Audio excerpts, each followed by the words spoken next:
আমি ছোটবেলা থেকে বড় হয়ে গেছি, আমি আমার বাবাকে দেখিনি। বাবা কেমন আমি সেটা জানি না। আমি আমার বাবাকে দেখতে চাই, আমি আমার বাবাকে ছুঁতে চাই। দীর্ঘদিন বাবাকে না দেখার আক্ষেপ এভাবেই অশ্রু হয়ে ঝরে এই শিশুটির। দাবি একটাই, ফিরিয়ে দেয়া হোক বাবা নামের বটবৃক্ষকে। রাস্তায় দাঁড়িয়ে দাঁড়িয়ে শুধু একটা কথাই বলেছি, আমি আমার বাবাকে ফেরত চাই। মাইকেল চাকমা পতন হওয়া হাসিনা সরকারের সমালোচনা করায় 2019 সালে রাজধানীর কল্যাণপুর থেকে গুমের শিকার হন।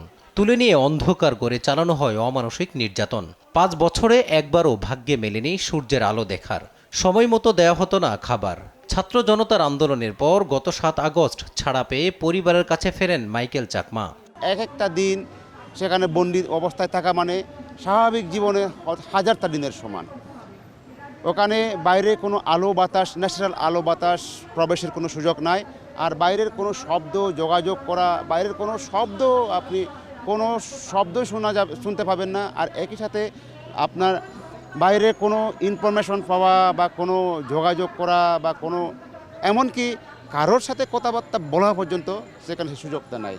আয়না ঘরের দুঃসহ স্মৃতি তুলে ধরে সাবেক রাষ্ট্রদূত জামান জানান, এমন কোনো নির্যাতন নেই যা সেখানে চালানো হতো না।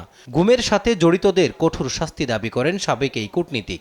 কারাই গুমগুলো করেছে এবং রাইট ফ্রম দ্য হুকুমদাতা শুরু করে যে এক্সিকিউশন করেছে বা যে ক্যারি আউট করেছে, তাদের প্রত্যেককে আইডেন্টিফাই করতে হবে, এক্সাম্পলারি পানিশমেন্ট তাদেরকে দিতে হবে।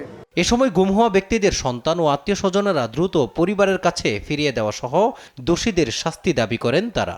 প্রত্যেকটা থানা, প্রত্যেকটা হসপিটালে আমরা আমার বাবার খোঁজ করছি, কিন্তু কোথাও কোনো খোঁজ পাওয়া যায়নি আমার বাবার।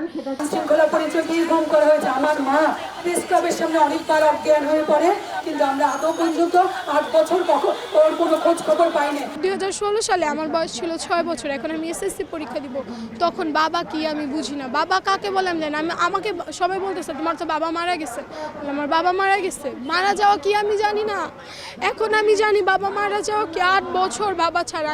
2013 সালে 27 নভেম্বর তৎকালীন র্যাব 11 তারিক সাহেবের নেতৃত্বে একদল সাদা পোশাকধারী তাদেরকে গুম করে নিয়ে যায়।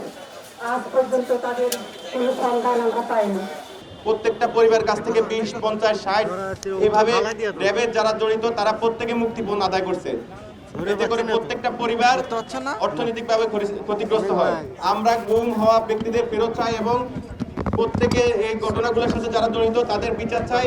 এরই মধ্যে গুম হওয়া ব্যক্তিদের ফিরিয়ে দেওয়া সহ বিচার নিশ্চিতের জন্য আন্তর্জাতিক গুম প্রতিরোধ সনদে স্বাক্ষর করেছে ডক্টর ইউনূসের নেতৃত্বাধীন অন্তর্বর্তী সরকার।